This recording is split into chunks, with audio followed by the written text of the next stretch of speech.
Assalamualaikum warahmatullahi wabarakatuh.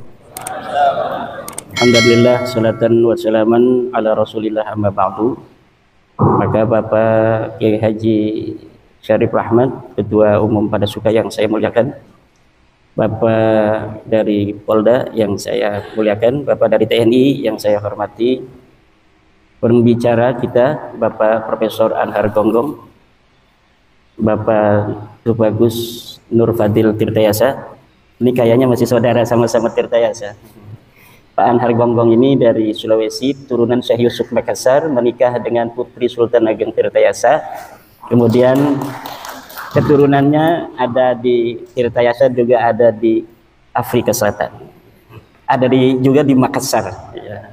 Nah, Pak Anhar Gonggong ini adalah cucu dari Sultan Banten, Sultan Tirtayasa, dan ulama besar Syekh Yusuf Makassar. Juga Tengku Mudakari Al-Kusyasi, beliau cucu dari pendiri atau pembawa tarekat Syatariyah dari Mekah, dari India, dibawa ke Aceh, kemudian dibawa ke Banten oleh para Sultan Banten juga. Bapak Dr. Sugeng yang saya hormati, para hadirin, para tokoh ini banyak, Pak Kiai Syarif, di belakang ini kiai-kiai, ada Kiai Mukhtar Fatawi, ada Kiai Mujib, ada Kiai Zainal, dan tokoh-tokoh besar lainnya. Mudah-mudahan semuanya ini mendapatkan keberkahan pada hari ini. Juga Gus Fuad Pleret dari Banyumas, ada dari Jogja, ada dari Ampel, dari Surabaya, dan lainnya. Hari ini kita bicara tentang sejarah dan genealogi. Sejarah adalah komunikasi tiada henti antara masa lalu, masa kini, dan masa yang akan datang. Menurut Napoleon Bonaparte, sejarah adalah dongeng-dongeng yang disepakati. Menurut Lawrence Durrell, sejarah adalah kesalahan-kesalahan yang selalu diulang-ulang. Saya tidak sepakat dengan Lawrence Durrell, saya tidak sepakat dengan Napoleon Bonaparte yang menyatakan bahwa sejarah hanyalah dongeng-dongeng yang disepakati. Tetapi kita boleh tidak sepakat. Nyatanya, faktanya, ada sejarah atau ada narasi yang hari ini kita yakini sebagai sebuah kebenaran, tetapi ketika dibuktikan secara ilmu sejarah, maka gagal total untuk dikatakan sebuah peristiwa, sebuah tokoh itu adalah betul-betul peristiwa dan tokoh yang historis. Ilmu genealogi adalah merupakan bagian dari ilmu sejarah. Bahkan bisa dikatakan ilmu nasab atau ilmu genealogi merupakan ilmu bantu sejarah. Maka kajian ilmu nasab harus memiliki karakteristik kajian sejarah. Dia harus bersifat empiris, scientific dividend, harus bisa dibuktikan secara ilmiah. Tidak boleh ada sebuah narasi sejarah kita taken for granted, menerima begitu saja, harus dibuktikan. Tidak boleh ada sebuah pengakuan nasab yang bersimultan pengakuan ini dengan privilege tertentu, baik secara sosial antropolog maupun secara paham keagamaan dari tafsir yang dapat diterima. Ketika ada susunan nasab umpama tentang baginda Nabi, dia mengaku merupakan bagian dari keturunan baginda Nabi besar Muhammad SAW, maka kita harus uji di meja saintifik, harus dibuktikan secara ilmiah berdasarkan metodologi kajian ilmiah sejarah yang dapat diterima bersama, bukan hanya diterima oleh ahli nasab, tapi juga logika kebenarannya dapat diterima oleh semua orang. Saya kecil-kecilan mengkaji nasab orang yang mengaku keturunan Nabi di Indonesia, dari klan Ba'alawi yang selama ini mengaku sebagai keturunan daripada baginda Nabi besar Muhammad SAW. Saya gunakan prosedur di dalam kajian penelitian sejarah. Yang pertama adalah heuristik. Saya kumpulkan sumber-sumber sejarah, sumber-sumber yang membantu penelitian saya di dalam bagaimana menguji kebenaran sebuah tesis pengakuan berdasarkan silsilah-silsilah urutan nasab yang ada bahwa dia merupakan keturunan Nabi, baik dari manuskrip-manuskrip zaman masa lalu sesuai dengan zamannya maupun dari kitab-kitab yang sudah dicetak. Kemudian saya melakukan verifikasi sumber, saya kritik, saya verifikasi validitas dan orisinalitasnya. Kemudian saya pilah mana sumber-sumber yang primer, adakah sumber yang langsung ditulis oleh orangnya atau ditulis oleh orang lain tetapi dia pernah bersama dengan orang-orang yang ditulis dengan nasab itu, atau sumber itu tidak sezaman tetapi masih begitu dekat yang dapat melacak sebuah kebohongan apabila apa yang dikatakan sebelumnya adalah merupakan sebuah kebohongan. Setelah mengadakan verifikasi dan memilah, kemudian saya melakukan interpretasi sumber. Dari data-data yang saya ambil dari sumber-sumber itu, saya interpretasikan sehingga kemudian memunculkan sebuah kesimpulan sejarah, historiografi, bagaimana sebenarnya kedudukan dari nasab Ba'alawi tersebut. Dan inilah hari ini yang akan saya sajikan kepada Anda semua.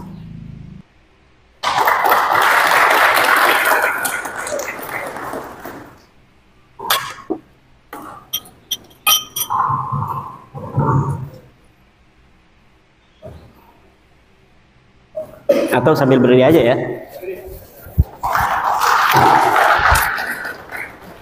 Kaum Ba'alawi yang kita kenal di Indonesia dengan istilah Habib mengaku sebagai keturunan Nabi Muhammad SAW melalui jalur Ahmad bin Isa bin Muhammad An-Naqib bin Ali Al-Uraidi bin Ja'far Shadiq bin Muhammad Al-Baghir bin Ali Zainal Abidin bin Husain bin Fatimah Zahra bin Kanjeng Nabi besar Muhammad SAW.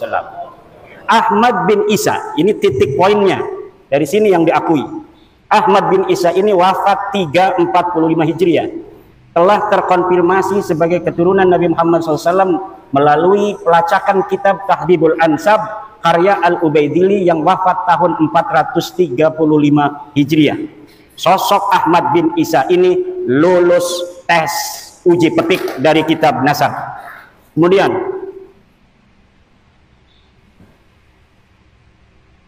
menurut keluarga Ba'alawi, Habib-Habib yang ada di Indonesia, Ahmad bin Isa mempunyai anak bernama Ubaidillah. Kemudian Ubaidillah ini mempunyai anak bernama Alwi.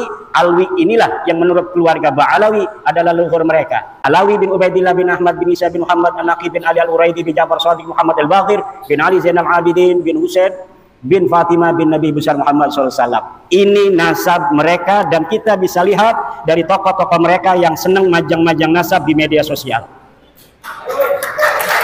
Semuanya akan bermuara kepada seseorang yang bernama Alwi yang disebut sebagai anak Ubaidillah. Ubaidillah ini adalah katanya anak Ahmad bin Isa. Ahmad bin Isa telah sahih sebagai keturunan Nabi, selesai atau lulus uji petik dari kitab-kitab yang ada pada zamannya yang primer atau yang sekunder. Tetapi apakah betul seorang yang bernama Ahmad bin Isa ini mempunyai anak bernama Ubaidillah? Namun nasab ini tertolak. Saya senang kalau menulis bikin kesimpulan dulu, biar orang itu tidak mengira-ngira. Karena urutan nasab seperti ini baru muncul dalam kitab keluarga Ba'alawi setelah 550 tahun pasca wafatnya Ahmad bin Isa. Tadi kita kenal wafatnya 345.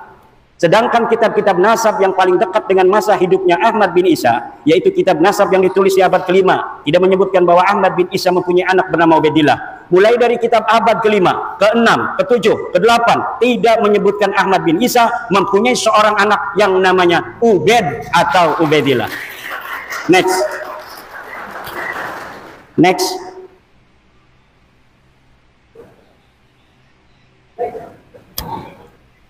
Kitab abad ke-5, Muntaqilah Talibiyah, karya Abu Ismail Tabatabai yang wafat tahun 400 Hijriah menyebutkan bahwa sebagian anak Ahmad bin Isa adalah Muhammad yang tinggal di Roy, tidak ada Ubaid.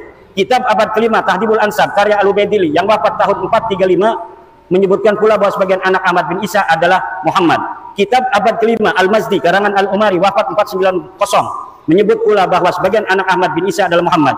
Kitab abad kelima sepakat tidak menyebutkan bahwa Ubaidillah sebagai anak Ahmad bin Isa. Namun masih ada kesempatan.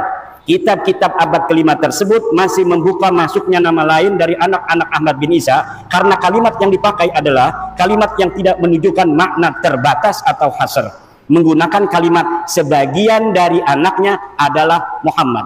Kitab abad yang dapat terlacak ada dan sudah dicetak abad kelima, 3 ini sepakat bahwa tidak ada anak Ahmad bin Isa bernama Ubaidillah. Next, kitab abad ke-6 Asy-Syajarah Al-Mubarakah yang ditulis tahun 597 Hijriah, karya dari Imam Fakhrur Razi yang wafat 606 Hijriah, menyebutkan bahwa keturunan Ahmad bin Isa hanyalah dari 3 putranya, yaitu Muhammad, Ali, dan Husain. Ini sudah hasr. Imam Al-Fakhrur Razi ketika menyatakan anak Ahmad hanya 3 menggunakan jumlah ismiyah, faqibuhu min salasati banin. Menurut ulama nasab, apabila kitab nasab menggunakan terma jumlah ismiyah, ini menunjukkan makna hasr atau terbatas. Berbeda ketika ulama nasab menggunakan jumlah fi'liyah, semisal fa'aqaba min salasati banin, ini masih memungkinkan ada nama lain selain 3. Tapi ketika terma kalimat menggunakan jumlah ismiyah seperti Asy-Syajarah Al-Mubarakah seperti itu, maka berarti yang bisa direkam secara meyakinkan oleh Imam Al-Fakhrur Razi berdasarkan ilmunya adalah bahwa anak Ahmad bin Isa hanya 3, yaitu Muhammad, Ali, dan Husain. Tidak ada Ubaid. Begitu pula lafaz salasati banin merupakan isim adad bilangan. Menurut ahli usul fikih, lafaz adad merupakan salah satu lafaz khusus. Jika dikatakan fa kafaratuhu it'amu asyarati masakin, maka maksudnya adalah 10 orang miskin, tidak kurang tidak lebih. Maka ketika di abad ke-9, 550 tahun setelah wafatnya Ahmad bin Isa, dikatakan bahwa Ahmad mempunyai anak bernama Ubaidillah, maka nama itu tertolak.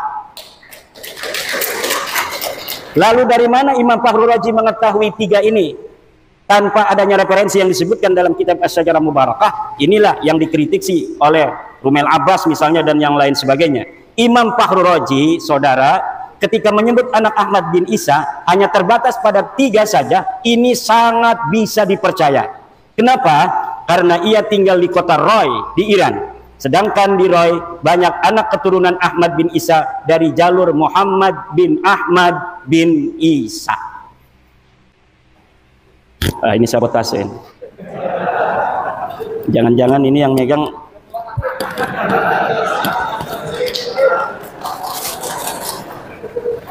ini ada al-alnya enggak namanya nih? Al-anu gitu.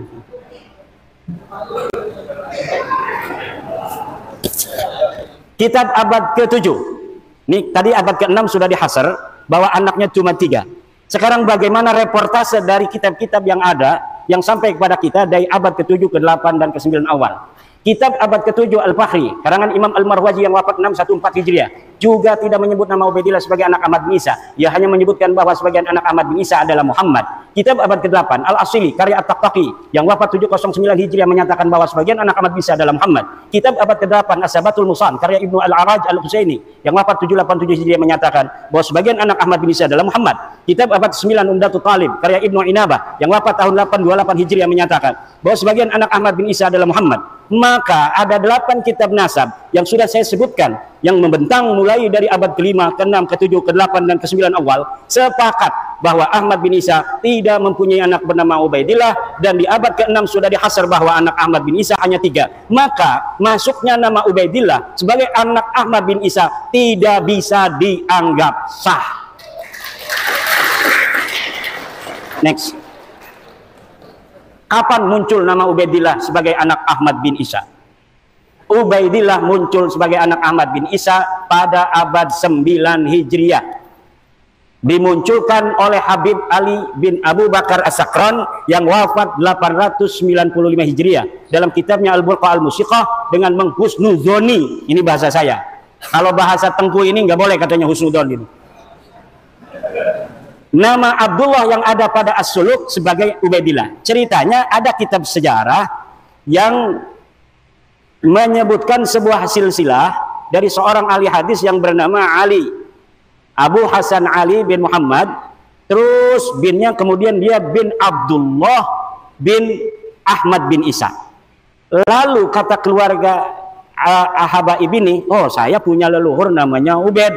Mungkin Ubaid ini adalah Abdullah. Maka kemudian diurutlah nasabnya dengan menghusnudzoni nama leluhurnya Ubaid ini sebenarnya namanya adalah Abdullah. Yang kemudian ditasgir menjadi Ubaidullah. Lanjut. Ini ada keterangannya. Di tahun 732 sudah ada orang yang dicatat kitab As-Suluk sebagai anak Ahmad bin Isa.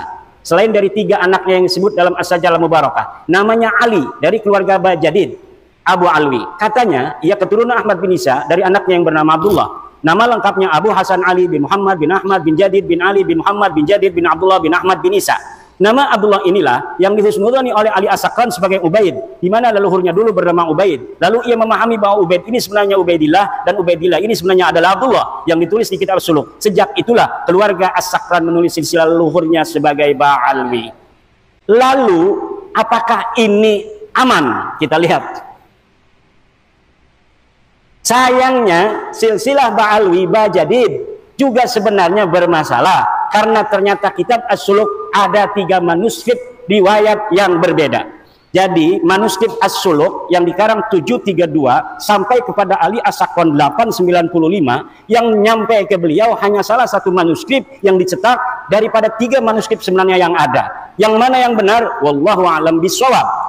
Yang jelas ad-dalilu idza tarakahul ihtimalu saqata bihil istidlal. Sebuah dalil apabila telah masuk di dalamnya ada kemungkinan ihtimal yang tidak qat'i, maka dia tidak boleh dijadikan lagi sebagai dalil. Manuskrip pertama silsilah Jadid terdapat dalam manuskrip di Paris berangkat tahun 810 Hijriah. Manuskrip itu menyebutkan bahwa Abu Hasan Ali bin Muhammad bin Ahmad bin Hadid bin Ahmad bin Isa. Tidak ada nama Abdullah. Sedangkan tadi Ali As-Sakran menyambungkan nasabnya kepada Ahmad bin Isa melalui Abdullah karena dia punya leluhur yang namanya Ubaid, kemudian dihusnudzoni sebagai Abdullah. Sekarang Abdullahnya di sini di dalam manuskrip Paris ini tidak ada. Lalu bagaimana? Ya putus, rungkad. Nah ini ada manuskrip dari Parisnya. Kalau kita bicara sejarah harus scientific evidence yang dapat dibuktikan dalam meja ilmiah. Dari manuskrip ini, bagaimana seorang Abu Hasan Ali yang disebut As-Suluk wafat tahun 620 Hijriah. Ini Abu Hasan Ali disebut dalam kitab As-Suluk. As-Suluk ini adalah kitab sejarah yang menjadi pandoman orang-orang Yaman untuk mengurutkan silsilah keyamanan mereka hari ini. Dan ini dapat dipercaya kitab As-Suluk. Maka banyak orang-orang yang mencantolkan diri dalam sejarah asli As-Suluk agar leluhur mereka nampak menyejarah, walaupun dulunya leluhur mereka tidaklah terjadi sesuatu hal yang membanggakan dan berprestasi. Hanya menjadi urutan kelima dari nasab Ahmad bin Isa. Saya ulangi, dari manuskrip ini bagaimana seorang Abu Hasan Ali yang disebut As-Suluk wafat 620 Hijriah hanya menjadi urutan kelima dari nasab Ahmad bin Isa yang wafat 345 Hijriah. Berarti setiap generasi baru mempunyai anak di umur 55 tahun. Dan ini tidak masuk akal dalam ilmu genealogi, di mana setiap generasi dengan generasi berikutnya berjarak lahir dan wafat rata-rata harusnya 33 tahun. Dan dengan manuskrip ini, cantolan Habib Ali As-Sakran menjadi bias dan tidak sah. Karena apa? Karena Habib Ali As-Sakran mencantolkan keluarganya ke Ba'alawi karena ada nama Abdullah yang disebut As-Suluk. Sedangkan di dalam manuskrip As-Suluk versi Paris ini, Abdullahnya teaya. Silakan. Next. Manuskrip kedua As-Suluk. Manuskrip kedua As-Suluk silsilah Jadid adalah Abu Hasan Ali bin Muhammad bin Ahmad bin Hadid bin Abdullah bin Ahmad bin Isa. Dalam manuskrip 2 ini, nama Abdullah memang ada, namun jumlah nama hanya 6. Ada tambahan nama Abdullah dari versi manuskrip yang pertama. Perkiraan jarak wafat dan lahir antara nama-nama itu 45 tahun. Walau lebih muda dari manuskrip sebelumnya, tetapi tidak masuk akal. Ditambah dari sini, dipahami bahwa nasab Bajadid ini mudhoribah, berubah-ubah, yang menunjukkan bahwa nasabnya ada masalah, sulit untuk dikatakan sahih. Lanjut.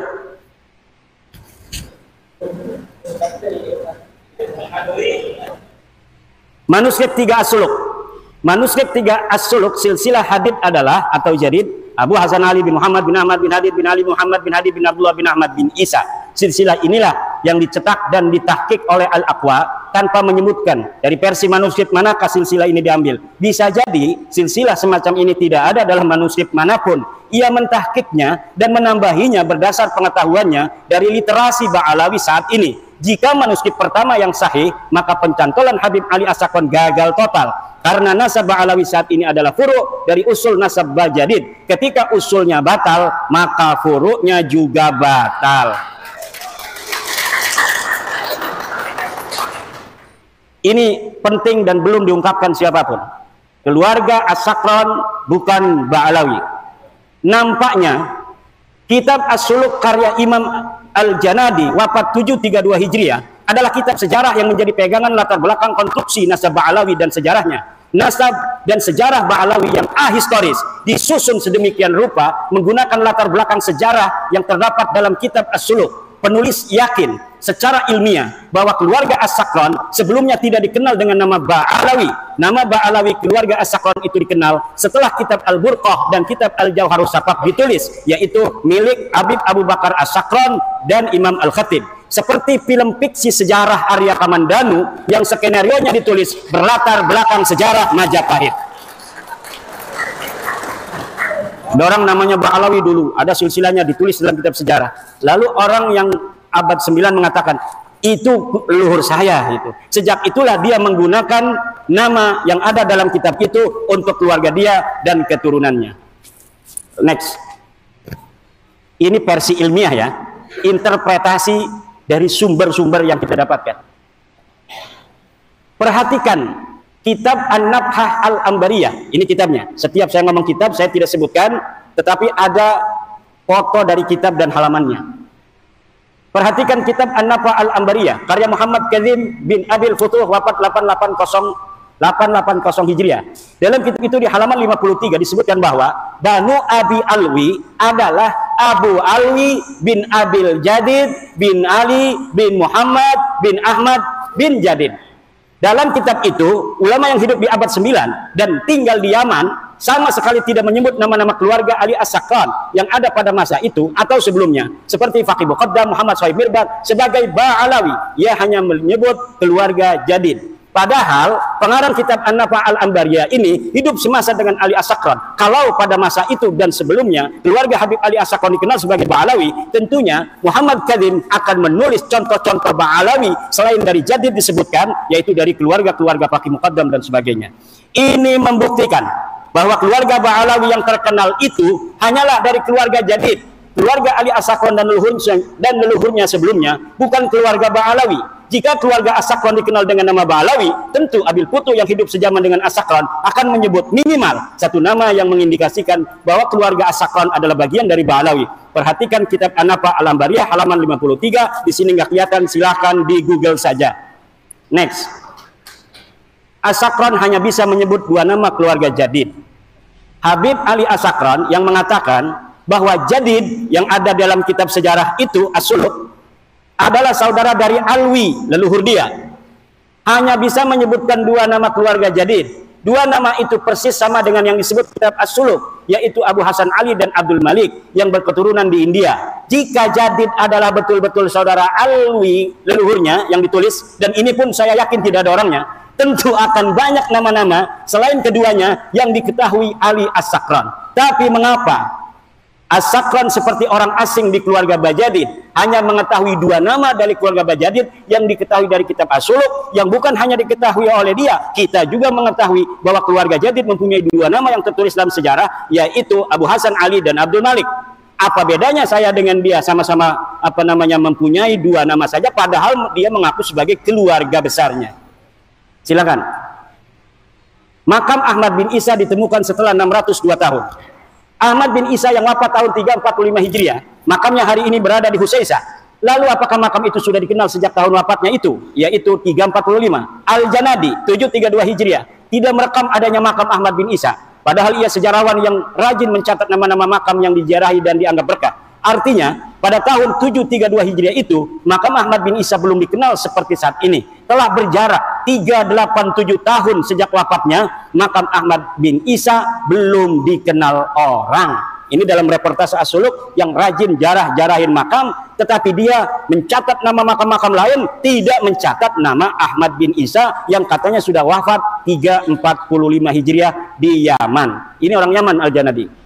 Syekh Ahmad bin Hasan Muallim menyatakan, tidak ada dalam sejarah Yaman makam diagungkan yang di atasnya ada mashhad dan masjid sampai separuh abad 5, kecuali yang disebut sebagai Masjid Syahidain di San'a, Al-Kuburiyah fil Yaman 176. Lalu kapan berita bahwa Ahmad bin Isa ini dimakamkan di Husaisah?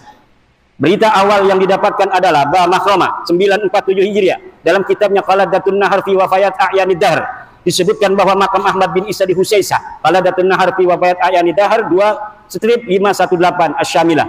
Berarti berita bahwa Ahmad bin Isa dimakamkan di Husaisah baru setelah 602 tahun setelah wafatnya Ahmad bin Isa. Kitab tersebut pula menyebutkan bahwa keyakinan makam Ahmad bin Isa di Husaisah itu karena Habib Abdurrahman bin Muhammad berziarah di situ dengan isyarah adanya cahaya yang nampak di atas sananya. Jadi ditemukannya makam itu setelah ratusan tahun bukan karena adanya kitab sejaman yang menyebutkannya, tetapi berdasarkan isyarah spiritual.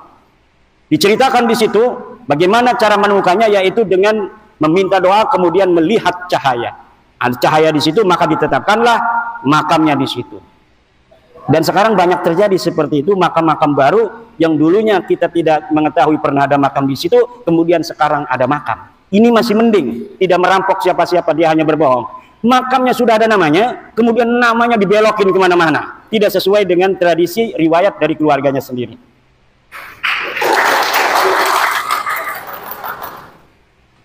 Kitab-kitab sejarah yang ditulis setelah masa Ahmad bin Isa sampai abad 9, ini kitab sejarah, tadi kitab nasab. Sekarang kitab-kitab sejarah yang ditulis setelah masa Ahmad bin Isa sampai abad 9 tidak menyebutkan keberadaan keluarga Ubaidillah dan keturunannya di Hadramaut sebagai seorang sayyid, atau tidak sebagai sayyid pun tidak ada sama sekali. Kitab-kitab apa saja? Tarikh Musallam Al-Lahaji, wafat 545 Hijriah, belum dicetak, tapi manuskripnya saya punya. Tidak ada nama Ubaidillah dicatat di dalam kitab itu, dan tidak ada keterangan bahwa Ahmad bin Isa pernah hijrah ke Yaman dari Irak. Tabaqat Ibnu Samurah, wafat 586 Hijriah. Tarfatul Ashab, nah ini Ibnu Samurah sering sekali namanya dicatut dalam kitab-kitab Ba'alawi semacam Samsud Dhahirah dan kitab-kitab yang lainnya, Al-Ghurar, kemudian kitab Hidmatul Ashirah, bahwa Ibnu Samurah pernah mengisbat silsilah nasab Ba'alawi pada masanya. Tetapi ketika kitabnya yang bernama Tabaqatul Fuqaha saya cari dari awal sampai akhir, tidak ada satupun Ibnu Samurah menyatakan bahwa dia mengisbat nama keluarga Ba'alawi sebagai sayyid, apalagi mengisbat menyebut nama dari satu keluarga Ba'alawi pun tidak ada. Next. Kesimpulan, para habaib yang sekarang kita kenal bukanlah keluarga Ba'alawi yang dikenal di abad 7 dalam kitab-kitab sejarah. Keluarga Ba'alawi adalah keluarga jadid yang disebut dalam kitab As-Suluk 732 Hijriah yang terputus dari Nabi Muhammad SAW karena Abdullah bukanlah anak Ahmad bin Isa. Para habaib nasabnya terputus dari Nabi Muhammad SAW karena Ubaidillah bukanlah anak Ahmad bin Isa. Jadi Ba'alawi sendiri yang ada dalam kitab itu tertolak sebagai keluarga Nabi karena Abdullah bukanlah anak dari Ahmad bin Isa berdasarkan kitab-kitab abad ke-6 dan abad ke-5.